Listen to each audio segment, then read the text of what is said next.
Hi y'all, this is so blessed. Welcome to the Blessed Place. How y'all doing? This is still Sensational Saturday. Remember I told you I was waiting on my husband to get in? Well, he's gotten in and we were sitting here talking, and y'all, got my own personal sermonette. I mean, he just blessed my soul. And I wanted so bad to turn on the camera and capture what he was saying. But number one, I didn't want to interrupt him because he was on the flow just ministering to me.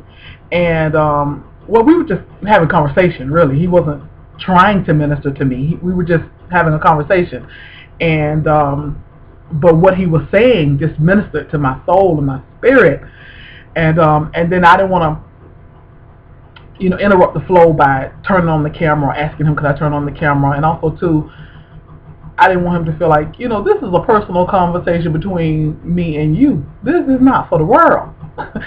So he just went in the shower, so I just wanted to share some of what he was talking about, because it just ministered to me, and maybe it will minister to you out there.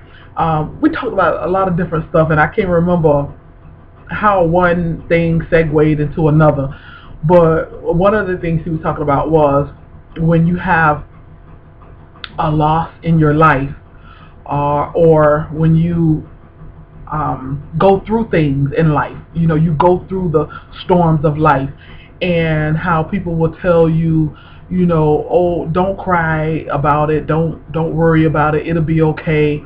And he's saying that it's okay to cry, especially like when you've had a loss, like a loss of a loved one, and people say, oh, don't cry, they've gone to a better place. And he was saying how one of the shortest verses in the Bible, but one that he thinks is the most profound, is the verse that says Jesus wept. 2 words in the whole complete verse of the Bible. Jesus wept, and Jesus was weeping for his friend Lazarus who had died, and Jesus knew that he was going to raise Lazarus from the dead, but yet he still wept for Lazarus, for the loss of his friend, regardless if he was going to resurrect Lazarus. And my husband was saying, oh God, I wish I could just put this exactly how he was saying it, because it was just, it was so awesome. And he was saying that if Jesus can weep, most definitely we can weep. We can weep for a loss of a friend, a loss of a job, a loss of our career, a loss of a relationship. It's okay that we can weep, but once you have wept, then you release that. You release that into God's hand. And another thing he talked about was when we don't want to go through, we don't want to go through certain hurts and pains and situations in our life. And he said that's okay too. It's okay not to want to go through certain storms of life.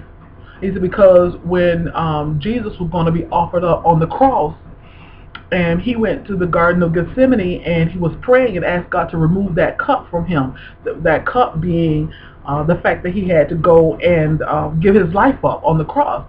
But after praying and having been renewed and encouraged, that he said, Lord, let thy will be done. Nevertheless, let thy will be done. And my husband was just saying that in life we don't want our flesh, our emotions, we don't want to go through certain things, the issues that we're having in life, storms of life, but we can release that and say, Lord, I don't want to go through, but let thy will be done. Lord, just be with me, just strengthen me, and at your will I will go through. I can't even convey to you how he was saying it. It was just, I know there's something lost in translation of me trying to convey to you what, how he ministered to my spirit. But hopefully something I've said, you get it, and it ministers to you as well. I just want to share that. Okay, I love y'all. Y'all be blessed.